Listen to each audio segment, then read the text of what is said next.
and the deep haunting history of Louisiana's plantations, a disturbing and mysterious pattern kept emerging.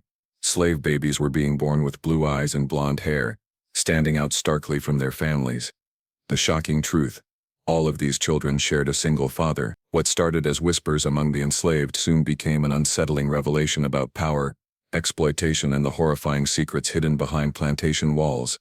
This story exposes a dark chapter of history that many would rather forget, but one that cannot be ignored. On the sprawling plantations of Louisiana during the 18th and 19th centuries, life for the enslaved was already unimaginably harsh, defined by relentless labor, rigid control, and the constant shadow of violence. Yet amid the daily struggles of survival, a phenomenon began to emerge that puzzled both the enslaved and the enslavers alike. Children were being born with blonde hair and striking blue eyes, a physical appearance that seemed almost impossible given the ancestry of their mothers, who were African or of mixed African descent. These features stood out sharply against the norm, immediately drawing attention and whispering questions among the enslaved community, as well as among overseers and plantation owners.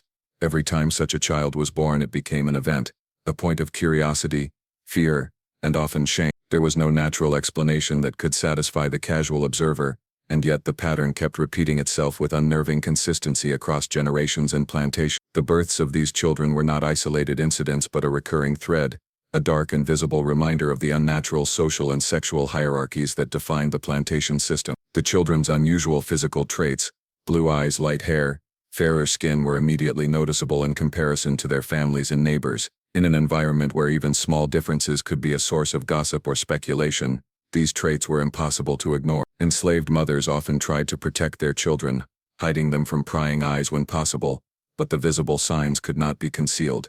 Plantation staff and visitors frequently remarked upon the children, some with curiosity, some with admiration, and others with suspicion. Each new birth added to the growing realization that there was a singular cause behind these anomalies, something far more deliberate and sinister than mere chance. Whispers began to circulate among the enslaved community, carried quietly from cabin to cabin, detailing how this could only be the result of the influence of a specific individual, someone in a position of unchallenged authority whose power extended into every aspect of life on the plantation. The psychological impact of these births on the enslaved community was profound. Mothers lived with constant fear and shame, knowing that the traits their children inherited were visible marks of a deeply traumatic and exploitative system. They could not protect their children from the social implications of their appearance, nor could they challenge the system that produced these outcomes. The children themselves grew up under a cloud of difference, often facing confusion and alienation as they struggled to understand why they looked unlike those around them. Within the plantation hierarchy, these children were simultaneously prized and stigmatized, a contradiction that underscored the complex and morally corrupt dynamics of power. Some white overseers or visitors might see the children as curiosities, objects of fascination that demonstrated genetic peculiarities or signs of improvement, reflecting the deeply dehumanizing ideologies of the time. Others recognized, perhaps consciously, the cruel realities of what these traits represented: the repeated sexual exploitation of enslaved women by men in positions of power. Plantation records, where they exist, sometimes documented these births in meticulous detail, noting the physical characteristics of the children, the identity of their mothers, and in some cases the suspected or known identity of the father. These records, while clinical in tone, offer chilling evidence of the deliberate and systematic nature of the exploitation that produced such children. Historians have painstakingly pieced together these accounts, reconstructing the patterns that emerged over decades. The consistency of the traits across multiple children and generations suggests a deliberate pattern of abuse by one individual or a very small group of individuals with near total control over the lives of the enslaved. For the mothers and the children, the reality was unavoidable. The traits marked them as products of a power dynamic in which they had no agency, their bodies treated as instruments of the will of another. The phenomenon also highlighted the grotesque intersection of genetics and social hierarchy in the era of slavery. While the physical traits themselves could be explained by inheritance and the presence of European ancestry, the fact that they appeared repeatedly in children of enslaved women who had no say in their relationships made each instance a visible scar of systemic abuse. It was a brutal and inescapable reminder that the social structure of the plantation was designed to benefit the powerful while dehumanizing and controlling the vulnerable. Enslaved individuals were acutely aware of the implications, understanding that these children were not mere accidents of biology but the living outcomes of a system that allowed men to dominate the lives and bodies of others with impunity. Every birth was a story in itself, a narrative of power, violation, and the resilience of those who lived within an oppressive system.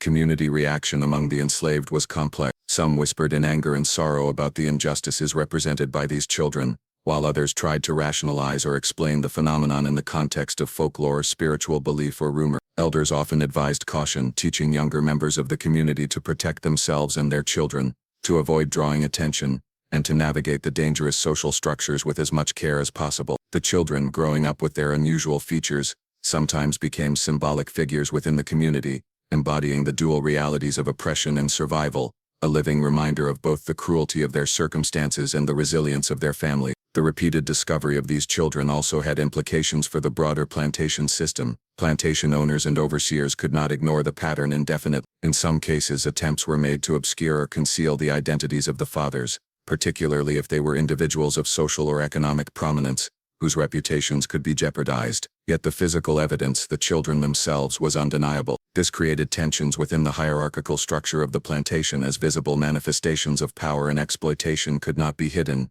even as those in authority sought to maintain appearances. Ultimately, these births served as a stark and unsettling lens into the realities of slavery in Louisiana. The children's physical traits were impossible to ignore, impossible to reconcile with the humanity of the mothers, and impossible to separate from the system that produced them. Each child was both an individual and a symbol, a living testament to the abuses of power, the intersection of genetics and oppression, and the moral failures of a society built on human subjugation. The phenomenon forced the enslaved, the overseers, and future historians to confront the horrifying and inescapable truths of life on the plantations, truths that extended far beyond the simple question of why a child might be born with blue eyes or blonde hair and into the broader narrative of systemic exploitation, resilience, and survival.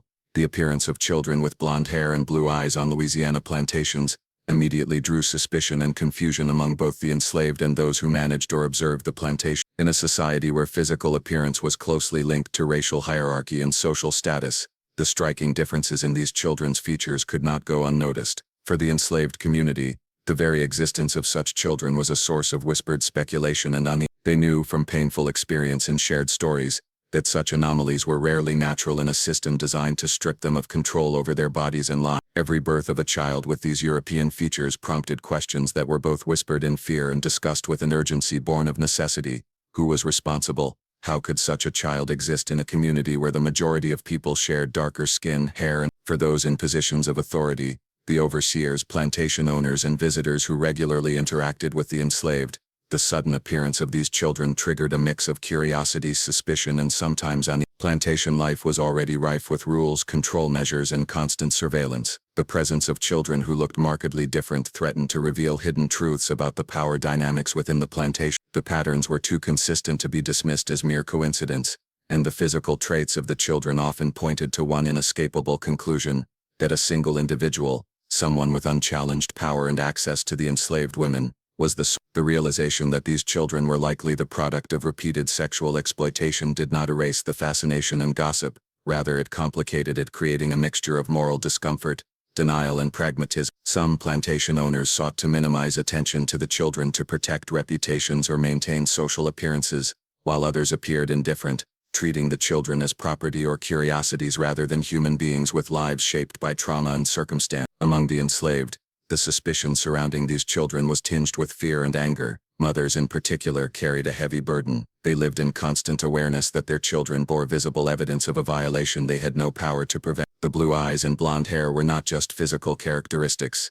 They were markers of a profound injustice, a cruel signature left by someone who held total control over their lives. The psychological toll on the mothers cannot be overstated. They had to navigate the complex reality of protecting and nurturing children who might attract unwanted attention, while also enduring the shame, anger, and helplessness that came from knowing the true source of the trait. Discussions among the enslaved often revolved around strategies to conceal the children's origins, ways to avoid scrutiny, and the moral and emotional implications of raising children in such a fraught environment. The repeated nature of these births amplified the suspicions and the unease. As more children appeared with the same set of unusual traits, the pattern became undeniable. Observers began to recognize a chilling consistency.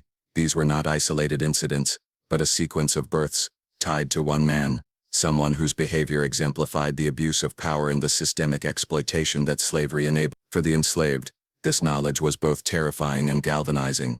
It was a reality they had to contend with daily, one that shaped how they interacted with one another, with the children and with the broader community. Every new child born with these traits confirmed what the mothers had long suspected and made the invisible visible, exposing the unspoken truths about the plantation's internal dynamics. Plantation records, letters and diaries provide glimpses into how these suspicions were handled or suppressed. In many cases, there was an unspoken agreement among the powerful to downplay or obscure the origins of these children. Legal structures and social norms were designed to protect the interests of white men who wielded authority, leaving the enslaved powerless to challenge or confront the truth. Yet the evidence could not be fully hidden. The children's appearance was a living testament to what had occurred, a public signal of private abuse. This juxtaposition between what could be officially documented and what was lived and whispered in the enslaved community created a tension that permeated daily life, influencing interactions, alliances, and the strategies families used to survive. The psychological and social ramifications for the children themselves were profound. Born into a world that already sought to control every aspect of their existence, their unique features set them apart in ways that could invite both attention and danger. Blue eyes and blonde hair made them stand out visually, and in the rigidly structured and hierarchical environment of the plantation, being different could carry serious consequences. They might be subjected to curiosity or ridicule, positioned as objects of speculation, or used as evidence of power dynamics that the adults around them preferred to ignore. The children had no say in their origins, yet they carried the burden of visibility and the emotional weight of knowing, implicitly or explicitly, that their traits were tied to exploitation and abuse. Whispers, rumors, and shared observations among the enslaved community became an informal network of investigation and understanding. Elders and mothers shared knowledge about patterns they had noticed, creating a quiet archive of social memory that allowed the community to recognize the repeated presence of the same father across multiple births. These conversations were often layered with fear and coded language, because any perceived challenge to the authority of the plantation owner could result in brutal retaliation. The community had to develop strategies for acknowledging the truth without inviting punishment, a delicate balance that reflected both resilience and the constant reality of danger. Historians looking back on this phenomenon note that the repeated pattern of these births underscores the systematic nature of sexual exploitation on plantation. The traits of the children were undeniable evidence of abuse, a physical manifestation of the power imbalance that slavery institutionalized. While contemporary observers might have been tempted to frame the children's appearance as a curiosity or an anomaly, the historical record makes clear that this was not a natural occurrence divorced from social context. Instead, it was a recurring and deliberate result of one man's abuse of power, enabled by a system that treated enslaved women as property rather than human beings. The suspicion that arose with each birth carried weight not only in private conversations, but also in shaping broader understandings of the plantation system. It forced both the enslaved and those in positions of authority to confront, consciously or unconsciously, the ways in which power, exploitation, and control were intertwined. The repeated emergence of these children was a constant reminder that the veneer of social order could not fully conceal the underlying abuses, that the structures of domination left visible traces in the most innocent and vulnerable members of the community, and that the lives of those enslaved were shaped as much by the sexual dynamics imposed upon them as by the labor they were forced to perform. As the births of children with blonde hair and blue eyes continued on Louisiana plantations, the pattern became impossible to ignore. Over time, those who observed closely, both among the enslaved and the small number of whites who paid attention, realized that there was a common denominator connecting these children. All of them shared the same father, a revelation that both horrified and confirmed long-held suspicion. For the enslaved, this knowledge was deeply unsettling, as it made tangible the abuses of power that had long been whispered about but rarely acknowledged openly. The realization that a single man was responsible for such a series of violations illuminated the deeply personal nature of oppression on the plantation. It was no longer an abstract system of control, it was a recurring, visible, and intimate form of domination that affected families directly, leaving physical marks that could not be ignored or erased. The identification of a single father for these children was not just a casual observation but a chilling conclusion drawn from repeated evidence. Mothers recognized the pattern, noting similarities in appearance that extended beyond just hair color or eye color. Features such as facial structure, skin tone variations, and even subtle mannerisms or expressions were linked to this man, creating a consistent genetic thread that traced directly to him. Among the enslaved, this recognition carried complex emotion. On one hand, it provided a painful form of confirmation of what they had feared. On the other, it gave them a sense of clarity about the source of their trauma, enabling them to understand the pattern of abuse. Yet clarity did not ease the emotional burden. Knowing the father's identity did not change the reality that they had no power to stop the exploitation, and that the consequences of his actions were lived daily by women and children alike. For the fathers in question, typically plantation owners or men of significant social power, the repeated births were often treated as routine extensions of their authority. Within the context of the system, these men exercised nearly unchecked control over the lives of enslaved women, and the resulting children were often viewed through the lens of ownership rather than human consequence. Plantation records sometimes documented these births clinically, listing children's names, mothers' identities, and even details about their physical appearance. In other cases, the events were deliberately obscured, the father's identity left unrecorded or hidden, reflecting a tension between the desire for secrecy and the undeniable visibility of the children themselves. This duality, an attempt to erase or conceal wrongdoing while simultaneously producing living evidence, underscores the moral corruption inherent in the plantation system and the way power was exercised with impunity. The psychological impact on the mothers of these children cannot be overstated. The knowledge that a single individual was responsible for a recurring pattern of sexual abuse created a sense of inescapable entrapment. Mothers often felt both shame and fear, knowing that resistance was impossible without extreme risk. At the same time, there was the added burden of raising children who were outwardly marked as the product of abuse. The visible traits, blue eyes, blonde hair, lighter skin, served as daily reminders of their vulnerability and the violation they had suffered. Some mothers tried to shield their children from prying eyes, moving them quietly through the plantation or hiding them when visitors came. Others struggled to navigate the complex social reality of raising children who were simultaneously part of the enslaved community and visibly connected to a man who represented their oppression. Among the broader enslaved community, awareness of a common father led to the development of a collective understanding of the pattern. Elders and mothers shared observations, passing down knowledge about the recurring births and the implications for family. They spoke in hushed tones, cautious not to draw the attention of those in power, yet determined to maintain a sense of awareness and preparedness. These conversations were both protective and educational, teaching younger members of the community to recognize the signs and to understand the dangerous realities of their social environment. This informal network of knowledge became a form of resilience, a way of asserting some control in a world where autonomy was otherwise denied. The children themselves, growing up with a known father who was often absent from their lives beyond the biological connection, faced complex identity. They were biologically linked to a man whose power over the plantation was absolute, yet they were raised within communities that both protected them and mourned the circumstances of their birth. Some children were aware even at a young age that their physical appearance set them apart, and that this difference carried social and emotional weight. The implications of their connection to a common father could be both dangerous and confusing, as their traits made them noticeable in ways that could attract scrutiny, exploitation, or unwanted attention. They lived with the duality of visibility and vulnerability, navigating a world in which their existence was both a curiosity and a potential source of danger. Historians examining this phenomenon note that the identification of a single father is crucial to understanding the broader system of abuse and plantation. It illustrates how individual acts of exploitation were enabled by institutionalized power structures, creating a recurring cycle of trauma that extended across families and generations. The repeated presence of the same father in the lives of multiple children demonstrates that the abuses were neither random nor occasional, but systematic and persistent. It is a stark reminder of the ways in which slavery enabled men to exploit others with little consequence, leaving tangible evidence of their actions in the form of children whose lives were forever shaped by this violence. The revelation of a common father also highlights the intersection of visibility and secrecy on plantations. While the physical traits of the children made the pattern apparent, the social and legal structures ensured that the identity of the father could rarely be challenged or held accountable. Plantation owners and overseers often relied on the silence and vulnerability of the enslaved community to protect their positions and reputation. In many cases, the father's role was tacitly acknowledged but never publicly confronted,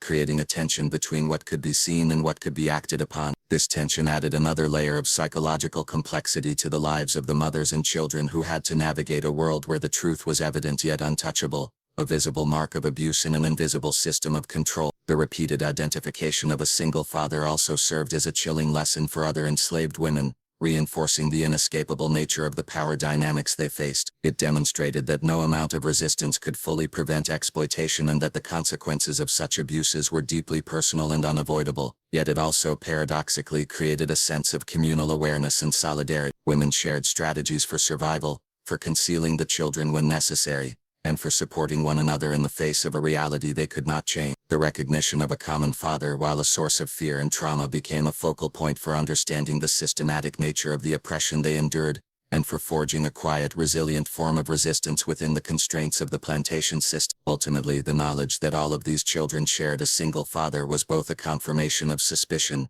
and a testament to the harsh realities of life under slavery. It revealed the human cost of unchecked power, the intimate ways in which systemic exploitation manifested, and the enduring resilience of the enslaved community in understanding, documenting and navigating this brutal pattern. The children's existence was inseparable from the acts of abuse that produced them, and yet within that existence lay both the visible consequences of oppression and the invisible threads of survival, knowledge and quiet defiance that defined life on the plantation. The father of these children, whose repeated exploitation of enslaved women created a pattern of blonde-haired, blue-eyed offspring, was typically a man of immense social and economic power on the plantation. He was often the owner himself, or someone closely connected to the highest levels of authority within the plantation hierarchy. This position of dominance allowed him to exercise near total control over the lives of those enslaved on the property, including the women who became the mothers of his children. The consequences of his actions were far-reaching, affecting not only the immediate victims but also shaping the social and emotional dynamics of the entire enslaved community. His identity as the common father became a grim symbol of the cruelty and moral corruption embedded within the system of slavery, a reminder that power was routinely abused to exploit the most vulnerable members of society. This man's behavior exemplified the systemic nature of sexual abuse on plantations.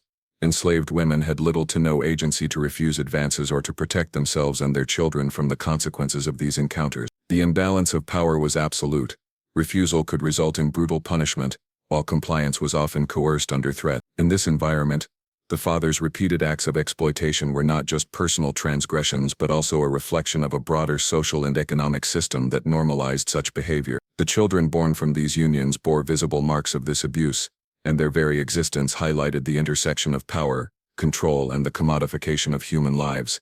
The women who bore his children faced immense psychological and emotional burden. They had to reconcile the trauma of exploitation with the practical realities of daily life on the plantation. Their children, while deeply loved and cherished, were constant reminders of a violation they could not prevent. Mothers navigated a complex mixture of emotions: fear, shame, sorrow, and at times anger that could not be expressed openly without risking further harm. The repeated nature of these births meant that this cycle of trauma was ongoing, with no foreseeable end, and each new child reinforced the inescapable presence of the father's power in their lives. The enslaved women often relied on one another for support, sharing strategies for survival, protecting their children when possible, and passing down knowledge about how to navigate a world where autonomy was severely restricted. For the children themselves, being the offspring of a powerful white man had profound implications.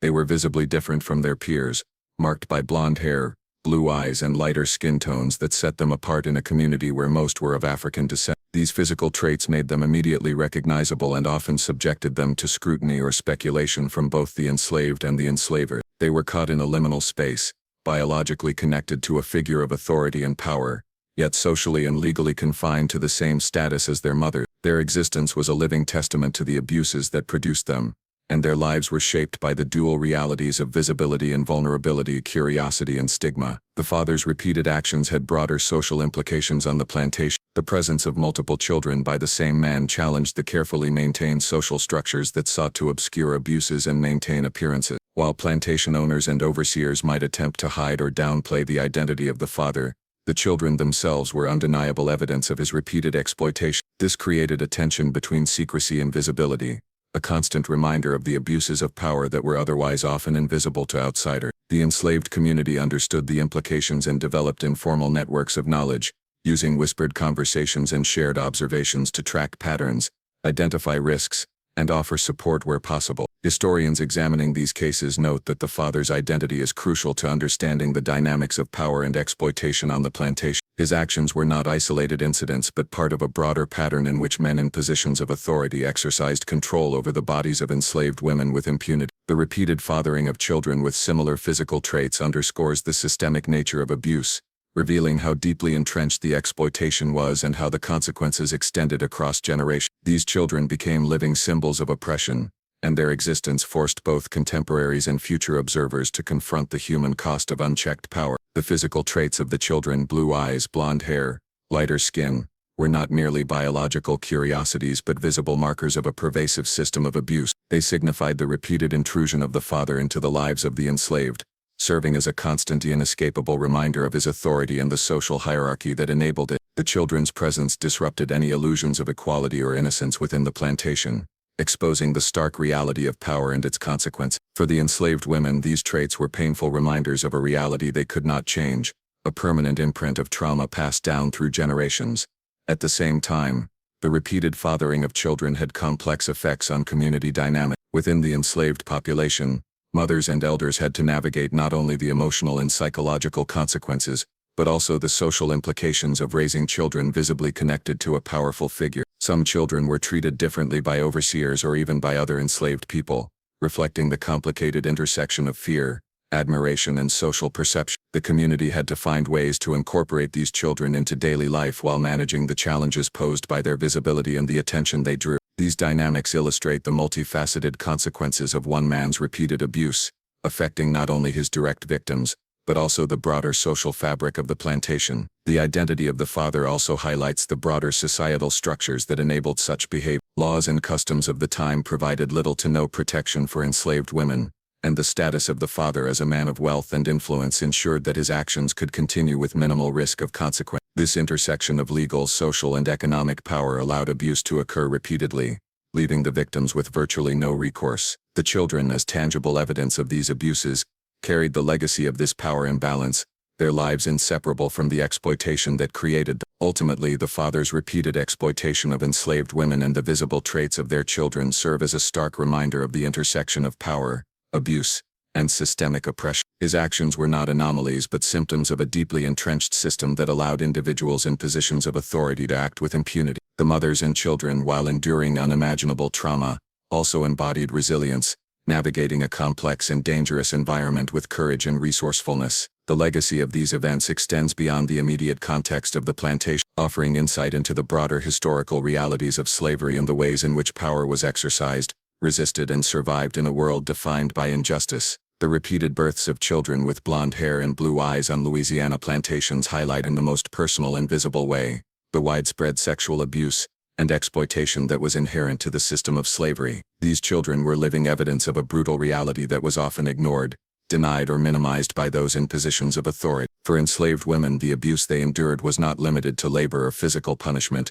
It extended into the most intimate aspects of their lives, including their bodies, their reproductive capacities, and their children. The plantation system provided both the opportunity and the protection for men in positions of power to exploit women without fear of legal or social consequence. Each child born under these circumstances became a symbol of the systemic violence that defined the era, a reminder that slavery was not only a labor system but also a mechanism for controlling, dominating, and dehumanizing women. The children's appearance, the stark contrast of blonde hair and blue eyes against the darker features of their mothers, made the pattern impossible to ignore. These traits were visible markers of abuse and domination, a silent yet unmistakable testimony to the repeated violations they were born from. The community of enslaved people recognized the implications immediately, understanding that these children were the products of power used to exploit and control. The repeated nature of the births suggested a deliberate and ongoing abuse by a single man, creating a chilling pattern that could not be explained away as coincidence. The trauma was compounded by the reality that there was no escape from these dynamics.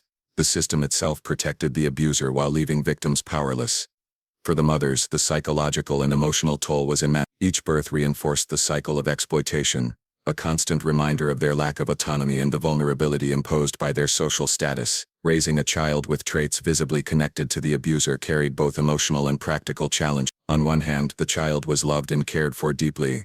On the other hand, the child served as a living reminder of trauma and systemic injustice. Mothers often sought ways to shield their children from unwanted attention, moving quietly through the plantation, hiding them from overseers and visitors whenever possible, and trying to protect them from the social consequences of their visible difference. The experience of repeated abuse, compounded by the visible legacy in their children, created layers of suffering that extended beyond the immediate family and affected the broader community. Within the enslaved community, the repeated exploitation was understood as a social and moral reality, shaping daily life and relationships. Elders and mothers shared knowledge and strategies for survival, teaching younger women how to navigate a system in which sexual abuse was normalized and inescapable. They spoke in hushed tones, careful not to draw the attention of the plantation authorities, yet determined to maintain awareness and protect their families as best they could. The repeated births of children with similar physical traits were a focal point for these conversations, illustrating the patterns of abuse and the mechanisms of control that governed the lives of the enslaved. This network of informal knowledge became a form of resilience, a way to assert agency in an environment designed to strip it away. The presence of these children also had broader implications for social dynamics on the plantation. Their appearance, often strikingly different from their peers, drew attention from both the enslaved and the enslavers. While some may have been treated with curiosity or fascination, others faced stigma or scrutiny, highlighting the complex interplay between visibility, power, and identity. The children were simultaneously part of the enslaved community and visibly connected to the man who represented their oppression, placing them in a liminal space that shaped their upbringing and social experience. These dynamics extended beyond the family unit, influencing interactions within the larger enslaved population, and underscoring the pervasive impact of abuse on community life. Plantation records, where they exist, reveal the systemic nature of this exploitation. Births were often recorded with meticulous attention to physical traits, documenting blonde hair, blue eyes, and other distinguishing characteristics. In some cases, the identity of the father was noted. In others, it was deliberately concealed to protect reputation. The very act of recording these details illustrates the way in which the system treated human beings as property, cataloging and controlling their lives while ignoring their humanity. For historians, these records provide crucial evidence of the ongoing and systematic sexual abuse that produced children with distinctive features, demonstrating that the phenomenon was not random but a direct consequence of power, wielded without accountability. The repeated pattern of these births highlights the intersection of power, gender, and race in the plantation system. The men responsible for fathering these children used their social and economic dominance to exploit enslaved women, while the women and their children were left to navigate the consequences in a world where autonomy was denied. The children's physical traits made the pattern visible to all, but the social and legal structures ensured that the abuser remained largely protected. This contrast between visibility and impunity underscores the systemic nature of the abuse and the ways in which power was exercised to maintain control and reinforce hierarchies. The psychological burden on the children born from this abuse was also significant. They were visibly different from their peers, and that difference carried social, emotional, and sometimes practical consequences. They lived with the knowledge, implicit or explicit, that their traits were tied to a man whose power defined the lives of everyone on the plantation. This knowledge could create confusion, fear, and a complex sense of identity as they grew up, navigating a world in which they were both part of the enslaved population and visibly connected to their abuse. Their lives were inextricably linked to the system of oppression that produced them, illustrating the profound and enduring impact of sexual exploitation on individual and communal identity. The repeated births also had moral and ethical implications for the broader society of the time. They exposed the hypocrisy and cruelty inherent in a system that claimed to value property, order, and morality while allowing and even enabling repeated abuse of the powerless. The children's physical traits made these abuses undeniable, yet social and legal norms protected the abuser while leaving the victims unprotected. This contradiction illustrates the pervasive injustice of slavery, highlighting the ways in which power was exercised to dominate, exploit, and dehumanize while maintaining the outward appearance of social order and propriety. Ultimately, the repeated births of children with blonde hair and blue eyes from the same father reveal the deeply entrenched nature of sexual exploitation on Louisiana plantation. They serve as living evidence of abuse, markers of systemic injustice, and a testimony to the resilience and agency of those who lived through it. Mothers, children, and the broader enslaved community were forced to navigate a world in which power, violence, and exploitation intersected with every aspect of daily life, shaping relationships, identities, and survival strategies. The children were both victims and witnesses to this reality, embodying the cruel consequences of unchecked authority and the human cost of a system built on domination, control, and oppression. The mothers of the children born with blonde hair and blue eyes on Louisiana plantations lived in a constant state of fear and trauma, a reality that shaped every aspect of their lives. Each pregnancy carried with it not only the physical burden of gestation but also the emotional weight of knowing that their child was the product of coercion and exploitation. These women had no control over the circumstances of conception, no power to resist advances from men who held absolute authority over their lives, and no legal or social protection to prevent repeated abuse. The repeated births of children by the same man were a stark reminder of the inescapable nature of the power imbalance that defined the plantation system. Their trauma was compounded by the visible traits of their children who bore unmistakable physical evidence of their father's identity, creating a perpetual living reminder of the violation they had endured. For enslaved women, fear was an omnipresent force. They lived under the constant threat of punishment or retribution, and any attempt to resist or assert autonomy could result in brutal consequences. Pregnancy therefore became a particularly precarious state, exposing them to both physical and emotional danger. The knowledge that the father was a man of power who could act with impunity added an additional layer of vulnerability. Mothers understood that their children would inherit visible traits linking them to the abuser, making them targets for scrutiny, gossip, and in some cases preferential treatment that could simultaneously be a source of tension or resentment among the broader enslaved community. Every birth reinforced the reality that the system was designed to exploit them, leaving them powerless to protect their bodies or their families from repeated harm. The emotional impact of these circumstances was profound. Mothers had to grapple with a complex mixture of shame, anger, grief, and resignation, all while navigating the practical challenges of raising a child in an environment defined by oppression. These children were deeply loved and nurtured, yet they also served as visible reminders of trauma, and mothers often had to contend with the tension between affection and the painful knowledge of the circumstances of their birth. Some sought to shield their children from the scrutiny of overseers and visitors, hiding them from prying eyes and creating spaces of relative safety within the harsh confines of the plantation. Others developed strategies to navigate interactions with those in authority, attempting to mitigate the potential for abuse or attention while ensuring the child's survival and well-being. The trauma extended beyond the immediate family, affecting the broader enslaved community. Elders and mothers shared knowledge, strategies, and warnings to help one another cope with the realities of repeated sexual exploitation. They created informal networks of protection and education, teaching younger women how to recognize the risks associated with the man responsible for fathering multiple children and how to protect themselves and their families within the constraints of a system designed to strip them of agency. These networks were critical for survival, providing a form of communal resilience that allowed the enslaved to endure, navigate, and resist the ongoing cycle of abuse while maintaining a sense of solidarity and shared knowledge. The children themselves were also deeply affected by the circumstances of their birth. From an early age, their visible traits, blonde hair, blue eyes, lighter skin, marked them as different, creating both internal and external challenges. Within the enslaved community, these children were often recognized as the offspring of a powerful figure, a fact that could shape their social interactions, identity formation, and sense of belonging. They were caught between two worlds, biologically connected to the man who represented oppression, and socially confined to the status of the enslaved community. The psychological burden of this duality could manifest in feelings of confusion, isolation, or internalized trauma, and the children had to navigate these challenges while growing up in an environment that offered little support or understanding. The mother's efforts to protect their children often required extraordinary resourcefulness and courage.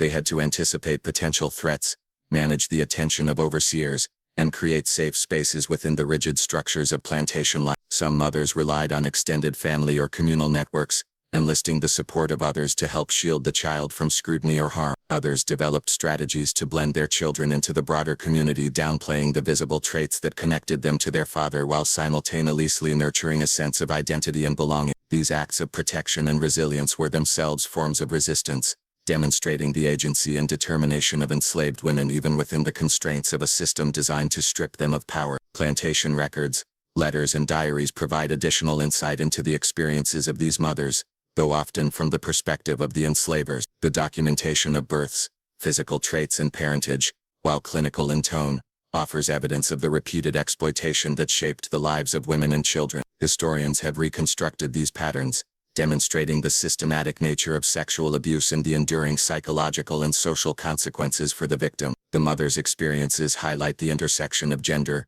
power, and systemic oppression, illustrating how the vulnerabilities imposed by slavery extended into the most intimate and personal aspects of life. The trauma endured by these mothers also had lasting generational effects. The children, bearing visible traits of the abuser, carried forward the psychological, social, and emotional consequences of their mother's experiences. The repeated nature of these births meant that the trauma was not confined to a single moment in time, but extended across families and generations. Mothers had to contend not only with their own suffering but also with the implications for their children's identities, social status, and interactions within the enslaved community. This cyclical nature of trauma underscores the enduring legacy of sexual exploitation within the plantation system, and the ways in which systemic abuse left visible and lasting marks on individuals and communities. The mother's resilience in the face of such repeated trauma is particularly notable. Despite the constant threat of abuse, the emotional burden of repeated exploitation, and the challenges of raising children in such circumstances, they found ways to nurture, protect, and sustain their family. Their actions reflected a combination of courage, ingenuity, and determination, creating spaces of relative safety and care within an environment designed to deny them both. The strategies they developed, ranging from concealment to reliance on communal networks, demonstrate a nuanced understanding of the power dynamics at play and an ability to navigate them with as much agency as possible under the circumstances. At the same time, The mother's experiences illuminate the broader moral and social failures of the plantation system. The repeated births of children fathered by the same man were not simply incidents of personal misconduct, but manifestations of a systemic structure that enabled abuse, protected perpetrators and left victims with few options. The visible traits of the children made the pattern undeniable, highlighting the ways in which power, control, and exploitation were intertwined in the daily lives of the enslaved. The mother's experiences, therefore, serve as both a testimony to individual resilience and a stark reminder of the human cost of systemic oppression. Ultimately, the trauma and fear experienced by the mothers of these children were inseparable from the social, emotional, and psychological consequences of slavery itself. Each birth reinforced the inescapable power dynamics, the repeated abuse, and the visible marks of exploitation that shaped their lives. At the same time, the mothers' efforts to protect and nurture their children reflect the resilience, resourcefulness, and agency that persisted even under conditions of extreme oppression. Their experiences highlight the profound and enduring impact of sexual exploitation within the plantation system, the ways in which trauma was inherited across generations, and the courage required to survive, care for children, and maintain a sense of humanity in a world designed to deny it. The physical traits of the children born with blonde hair and blue eyes on Louisiana plantations became a visible and undeniable reminder of the systemic oppression and exploitation that defined the lives of the enslaved. Unlike the hidden abuses that often went unnoticed or unrecorded, these traits could not be concealed. Every child carried with them the evidence of the violations that produced them, making the impact of power and exploitation painfully tangible. The blue eyes and blonde hair in particular stood in stark contrast to the features of their mothers and the majority of the enslaved community, serving as a constant visible marker of the abuse that had occurred. The presence of these children forced both the enslaved and the enslavers to confront, consciously or unconsciously, the repeated acts of sexual exploitation that were so often hidden behind the walls of the plantation. For the enslaved community, these children were a complex symbol. On one level, they represented innocence, life, and continuity within a harsh and oppressive system. On another, they were a daily living reminder of the abuses that were inflicted upon their mothers and the ongoing power of the father, whose repeated exploitation created them. Mothers often carried the dual burden of nurturing their children while also contending with the trauma and shame imposed by a society that rendered them powerless. The visible traits of the children made it impossible to separate the innocence of youth from the violence of the circumstances that brought them into the world. Every glance at the children could evoke memories of violation, sorrow, and anger, highlighting the ways in which trauma could persist through generations and shape the emotional landscape of the enslaved community. The striking physical features of these children also had social implications. Within the enslaved community, there was an acute awareness of the father's identity and the power dynamics that produced these traits. Children with blue eyes and blonde hair were often recognized as the offspring of a man whose authority defined the lives of many, creating a social distinction that, while not codified, affected interactions and perceptions. Elders and mothers shared knowledge and stories about the children, teaching younger generations to recognize the signs, understand the context, and navigate the complex social realities that these traits created. This informal education provided a layer of protection and understanding, equipping the community with strategies to manage the psychological and social challenges associated with the children's visibility.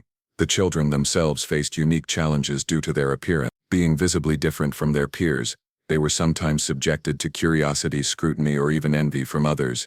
Their features made them stand out, drawing attention that could be both protective and dangerous. On one hand, overseers or the father himself might treat them differently, perhaps offering certain privileges or attention. On the other hand, the very visibility of these traits also exposed them to potential harm, ridicule, or exploitation. Growing up with this duality required the children to navigate a complex web of social cues, understanding that their identity was both a mark of difference and a reminder of the power structures that governed their lives. The repeated appearance of these traits across multiple children underscored the systematic nature of the abuse that produced them. Unlike isolated incidents, the pattern demonstrated deliberate and ongoing exploitation by the same man, reflecting the broader social and legal structures that enabled such behavior. Plantation records, when they exist, often documented physical traits with clinical precision, noting blonde hair, blue eyes, and lighter skin tones. These records, while ostensibly factual, inadvertently provide evidence of the repeated violations, making the children living testaments to the abuse inherent in the plantation system. For historians and scholars, the pattern of traits offers insight into the intersection of genetics, power, and systemic oppression, revealing how visible characteristics can serve as both evidence and legacy of historical trauma. The psychological impact on the mothers of these children was profound. They had to reconcile the joy and love they felt for their children with the painful knowledge of how they were conceived. Each child, with their visible traits, reinforced the trauma of repeated exploitation and the inescapable power of the father. Mothers often developed strategies to protect their children, from concealing them within the plantation to guiding them through social interactions in ways that minimized danger. Their resilience and resourcefulness highlight the agency and courage that persisted even under extreme oppression. These women navigated a complex emotional terrain, balancing survival, protection, and care in a system designed to strip them of all control. The broader enslaved community also had to contend with the presence of these children and the implications of their visible traits. Social dynamics were influenced by awareness of the father's identity and the repeated exploitation he represented. Families and community members had to adapt, developing ways to integrate the children into communal life while recognizing the potential for tension, envy, or danger. These strategies included informal education about the father's behavior, guidance for interacting with the children, and collective efforts to protect them from scrutiny or harm. In this way, the community demonstrated resilience and adaptability, creating structures of support that mitigated some of the social and psychological challenges posed by the children's visibility. The traits themselves, blue eyes, blonde hair, lighter skin, served as constant reminders of the intersection of power, control, and genetics. They illustrated how physical appearance could be directly tied to social hierarchy and abuse, making the consequences of exploitation tangible and unavoidable. Unlike other forms of oppression that might be invisible or abstract, the children's traits made the abuse visible to all who encountered them. They became a living record of the father's repeated actions, the moral failures of the system, and the ongoing vulnerabilities faced by the enslaved. In addition, the presence of these children forced the broader plantation society to confront contradictions in its own logic. While the system claimed to uphold order, morality, and propriety, the repeated appearance of children with traits visibly linking them to the father exposed the hypocrisy of these claims. The children were living evidence that power had been exercised abusively, that social norms were being violated, and that the system itself facilitated exploitation while punishing the powerless. This visibility challenged the carefully maintained narratives of propriety and control, revealing the human cost of systemic oppression in a way that could not be ignored. The legacy of these visible traits extends beyond the immediate context of the plantation. They serve as historical markers of trauma, exploitation, and resilience, illustrating the ways in which systemic abuse leaves enduring traces on both individuals and communities. The children, their mothers, and the broader enslaved population were all impacted by the presence of these traits, shaping identities, social dynamics, and collective memory. For contemporary observers, the pattern offers insight into the intersection of power, visibility, and oppression, highlighting how historical injustices can be traced through physical and social evidence, and how communities navigate, resist, and survive under conditions of systemic abuse. Ultimately, the physical traits of the children were more than mere biological curiosities. They were symbols of a larger reality, markers of trauma, and reminders of resilience. They embodied the personal, social, and historical consequences of repeated exploitation, offering a lens through which to understand the human cost of slavery. Each child, with their blonde hair and blue eyes, carried the visible imprint of abuse and power, illustrating the intersection of genetics, authority, and systemic oppression. These traits ensured that the consequences of the father's actions were impossible to ignore, visible in daily life, social interactions, and the emotional landscape of the community, shaping experiences and legacies in ways that would endure across generations. The meticulous documentation of plantation records and eyewitness accounts provides a chilling insight into the repeated births of children with blonde hair and blue eyes, all traced to a single father. These records, often kept by overseers, plantation owners, or clerks, were intended to track the labor, health, and lineage of enslaved individuals, but they also inadvertently reveal the systematic nature of sexual exploitation. Births were recorded with astonishing attention to detail,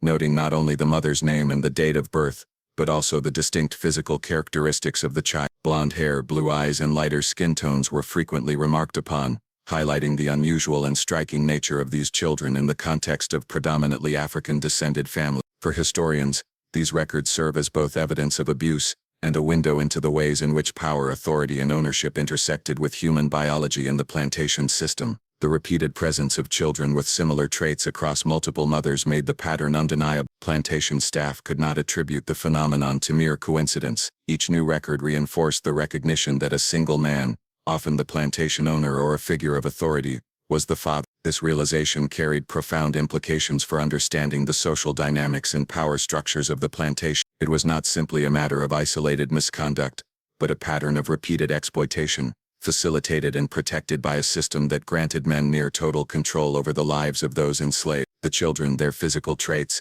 and the detailed records documenting their existence collectively provide a testament to the intersection of biology, power, and systemic abuse. Eyewitness accounts complement the official records, offering additional layers of context and emotional depth. Enslaved women, other members of the enslaved community, and sometimes even visitors to the plantation noted the unusual appearance of these children. Their blonde hair and blue eyes were so striking that they could not go unnoticed, and they sparked conversations, speculation, and in some cases fear. These observations, though often passed down orally, or recorded later, confirmed the consistent pattern noted in official documents. For the enslaved, these accounts were both a source of knowledge and a form of shared understanding about the man responsible for fathering these children, his repeated acts of exploitation, and the power imbalance that made such abuses possible. The patterns revealed in these records and accounts also highlight the broader social and ethical contradictions of the plantation system. The same men who exercised unchecked power over the lives of enslaved women and children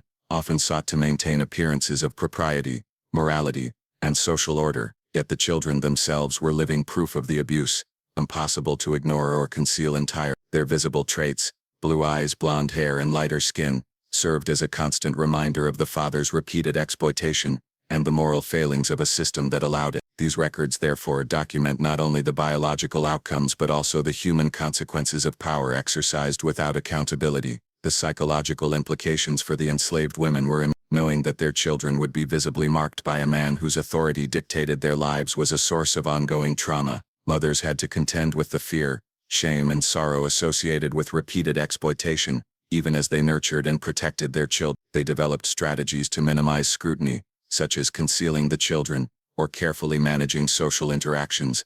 But the records themselves, official and unofficial, documented the reality that their children bore visible evidence of their circumstance. This documentation, though often detached and clinical in tone, inadvertently underscores the human cost of the abuse, highlighting the intersection of power, visibility, and vulnerability on the plantation. The repeated entries in plantation records also demonstrate the systematic nature of abuse. Each notation of a child with blonde hair and blue eyes was not an isolated observation, but part of a broader ongoing pattern tied to a single father. Historians note that the consistency of these traits, recorded over years or decades, confirms that the exploitation was deliberate and persistent, rather than incidental. The children became living markers of power, control, and the absence of accountability, their existence and documentation intertwining biological inheritance with social hierarchy. These records, combined with eyewitness accounts, provide a robust framework for understanding the mechanisms of systemic abuse, the vulnerabilities of the enslaved population, and the ways in which visibility could never be entirely separated from oppression. The records themselves, while factual in nature,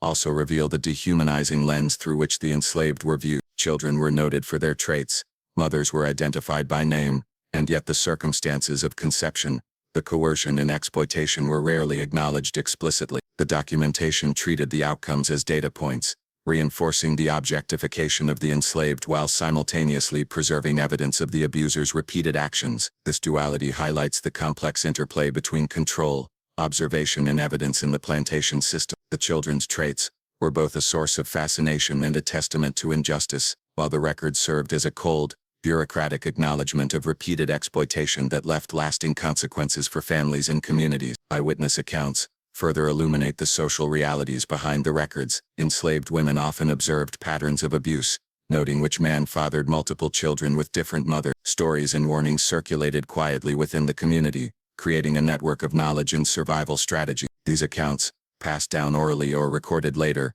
complement the plantation records by providing context, emotion, and human experience to what might otherwise appear as impersonal entries in a ledger. They reveal how the enslaved navigated awareness of repeated abuse, managed fear, and protected children in an environment that offered little recourse or protection. The combination of records and eyewitness testimony underscores the power of visibility in shaping understanding of systemic abuse. While the legal and social structures protected the father from accountability, the children's traits, and the documentation of their births, made the pattern undeniable. Blue eyes, blonde hair, and lighter skin became both a biological and social signal, marking repeated acts of exploitation in a way that could not be fully erased or ignored. For the enslaved community, the evidence provided by these records validated their experiences, allowing them to recognize the systemic nature of abuse and to develop strategies for survival. Protection. In a broader historical context, the plantation records and eyewitness accounts serve as critical evidence for understanding the intersection of power,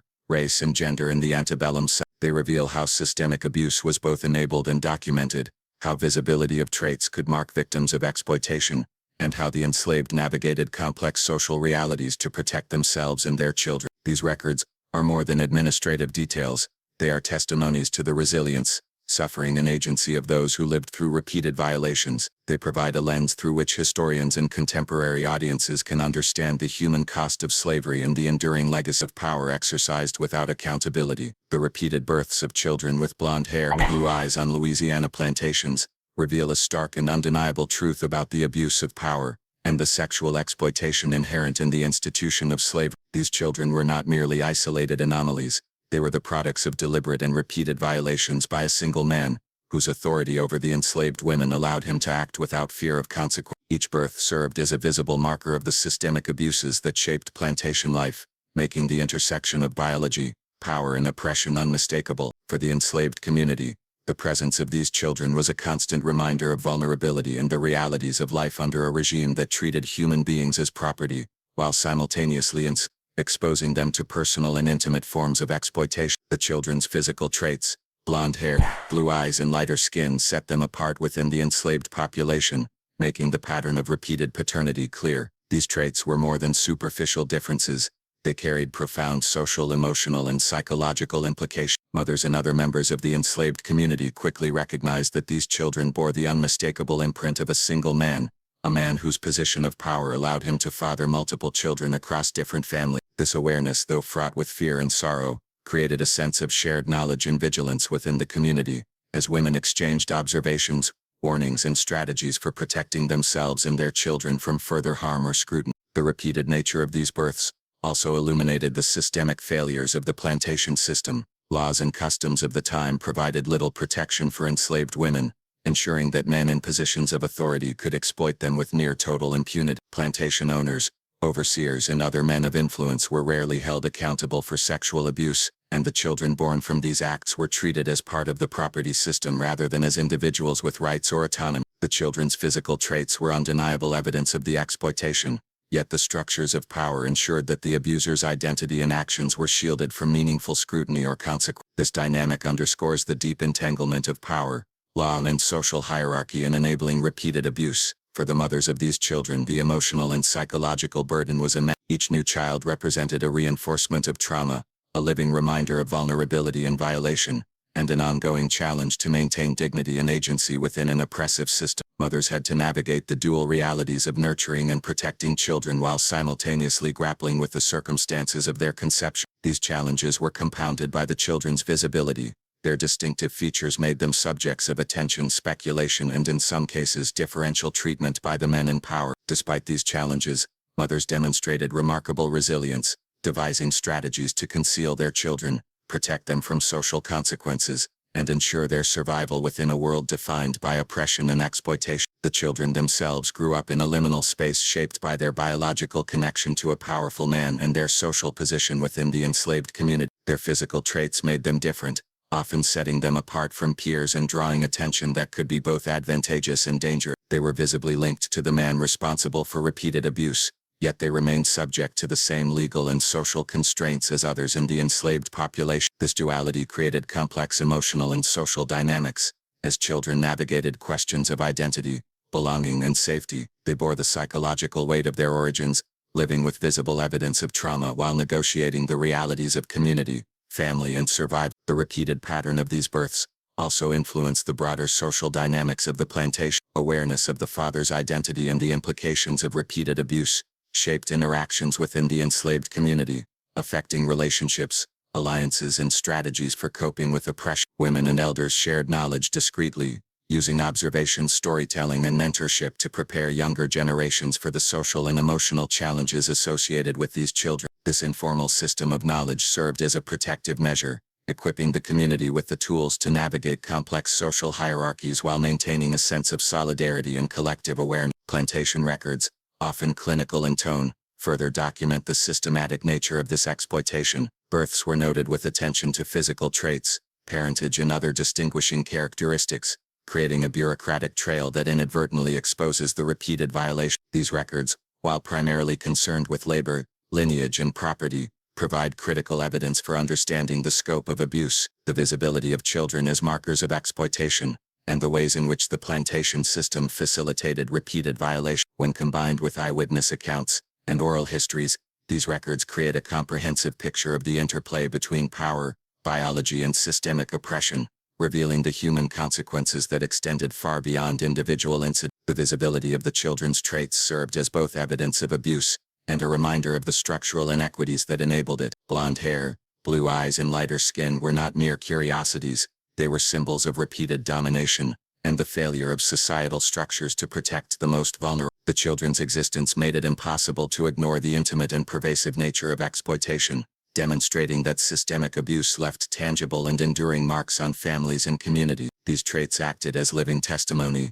illustrating the ways in which slavery intertwined power, visibility and personal violation to perpetuate a cycle of oppression. The psychological impact on mothers and children alike was compounded by the awareness that the abuse was repeated, deliberate, and ongoing. Mothers had to manage their own trauma while ensuring that children were safe, socially integrated and emotionally supported. They developed protective strategies, from concealing children when necessary, to guiding them in social interactions, all while navigating a system that offered no legal recourse or meaningful protection. Children had to learn to understand their unique visibility, interpret social cues and survive within the boundaries of a community and society that simultaneously acknowledged and ignored the abuse from which they were born. The repeated births also highlight the moral and ethical contradictions inherent in the plantation system. The same men who perpetrated repeated abuse often sought to maintain social appearances of propriety and morality, yet the children's physical traits made the pattern impossible to conceal entirely. These children exposed the hypocrisy of a system that simultaneously allowed extreme violations of autonomy while enforcing rigid social hierarchies and norms. For the enslaved community,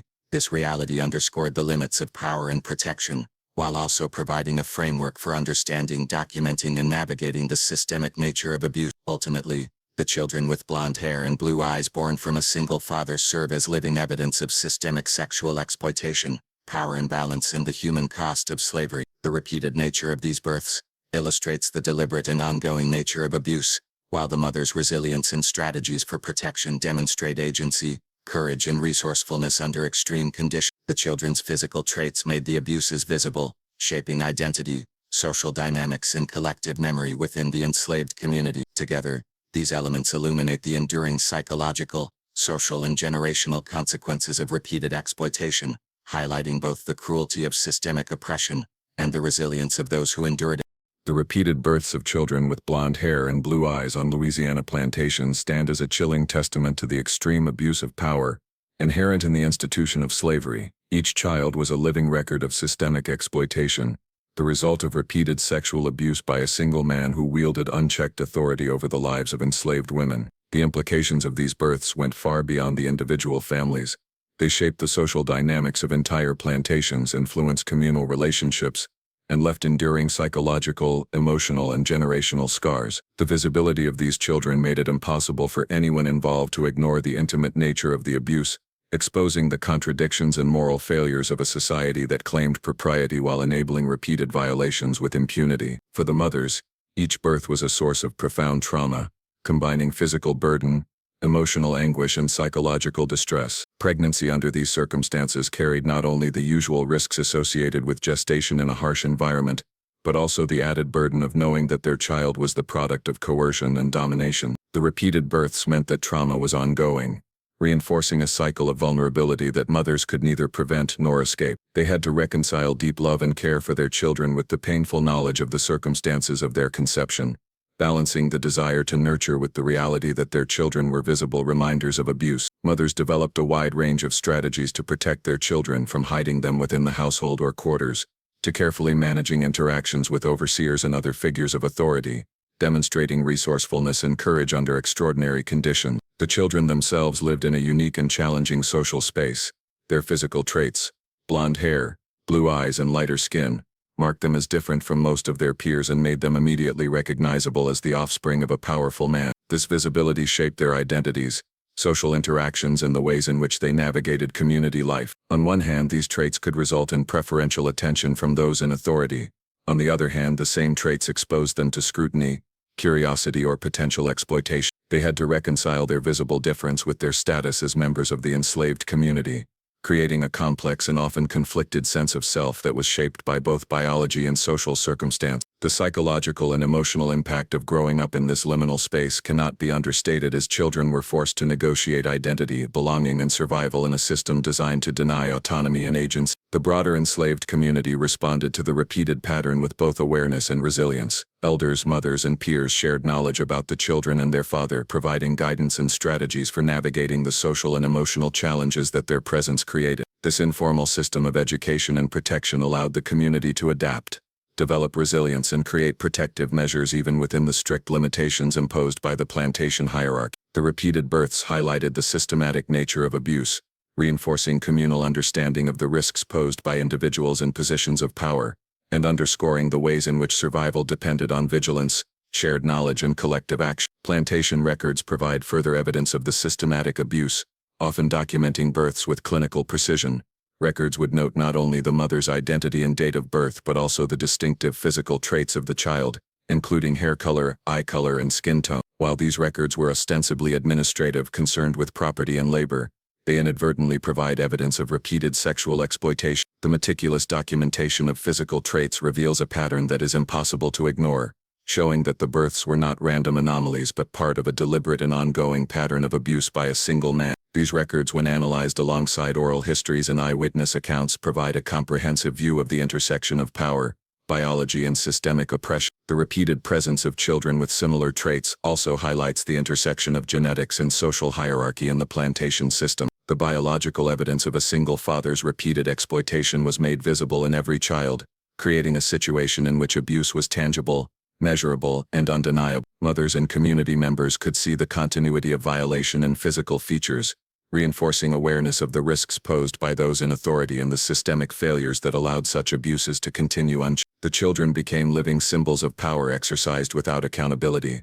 of the moral contradictions of the plantation system, and of the human consequences of institutionalized oppression. The psychological burden on mothers was compounded by the social and moral context of the time. They lived with the knowledge that their children would be visibly linked to the man who exploited them, and that this visibility would impact the children's social interactions and sense of identity. Mothers had to manage not only their own trauma but also the potential risks and vulnerabilities faced by their children.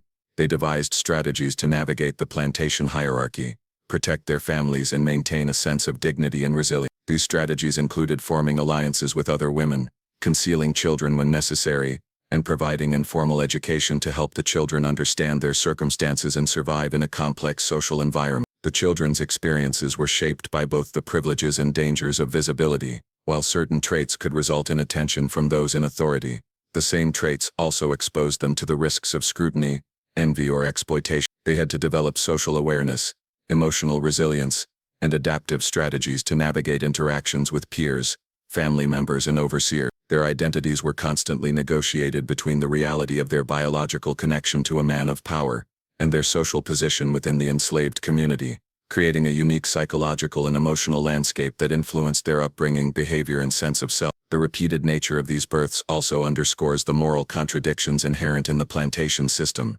The men responsible for exploitation maintained social appearances and claims of propriety, yet the children's physical traits revealed the reality of their actions. Blonde hair and blue eyes became symbols of abuse, markers of systemic injustice, and visible reminders of the human cost of unchecked power. The children's existence challenged the social narratives of the time, exposing the moral and ethical failings of a society that allowed repeated exploitation to occur while enforcing rigid hierarchies and control over those deemed property. The historical significance of these patterns extends beyond the individual families and plantations. They provide a lens through which to examine the intersection of power, gender, race, and biology in the antebellum South. They demonstrate how systemic abuse could be traced through physical evidence, how resilience emerged in response to repeated trauma, and how the visibility of exploitation shaped social dynamics and collective memory. The repeated births of children with distinctive traits serve as both testimony and warning, revealing the human cost of slavery and the enduring consequences of systemic oppression on families, communities, and generations. Ultimately, the repeated births of children with blonde hair and blue eyes from a single father serve as stark evidence of sexual exploitation,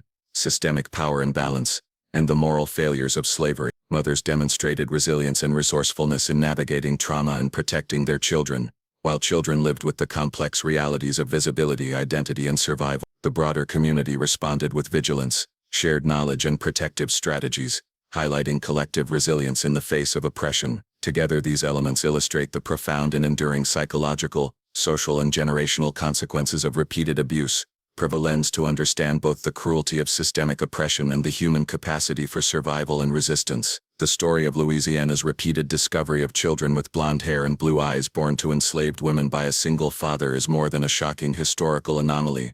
It is a look into the brutal realities of systemic oppression, unchecked power, and the resilience of the human spirit. Each child's existence was a living testament to the repeated abuse and exploitation that defined plantation life, a visible imprint of trauma that no record or law could erase. The mothers endured unimaginable suffering, balancing grief, fear, and trauma with the courage and resourcefulness required to protect and nurture their children. Their resilience, often invisible to those in power, represents a quiet yet profound defiance against a system designed to strip them of autonomy. The children, marked by traits that made their origins unmistakable, navigated a world in which visibility was both a burden and a marker of survival. They bore the psychological weight of their circumstances, growing up with the dual realities of connection to power and confinement within oppression. Yet despite these challenges, the bonds of community, the networks of support among the enslaved, and the love of their mothers provided a foundation for resilience, identity, and survival. Their very lives challenged the sanitized narratives of slavery,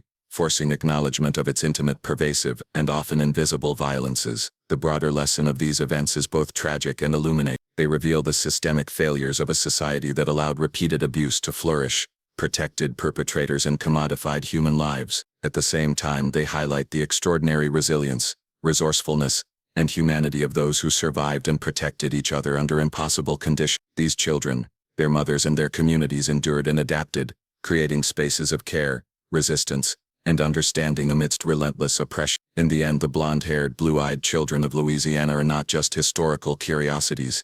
They are living symbols of abuse, survival, and the enduring human spirit. Their story forces us to confront the uncomfortable truths about power, exploitation, and systemic injustice, while also honoring the courage and resilience of those who bore the heaviest burden. It is a story that speaks across generations, reminding us that even in the darkest chapters of history, acts of endurance, protection, and love persist, leaving a legacy that refuses to be ignored.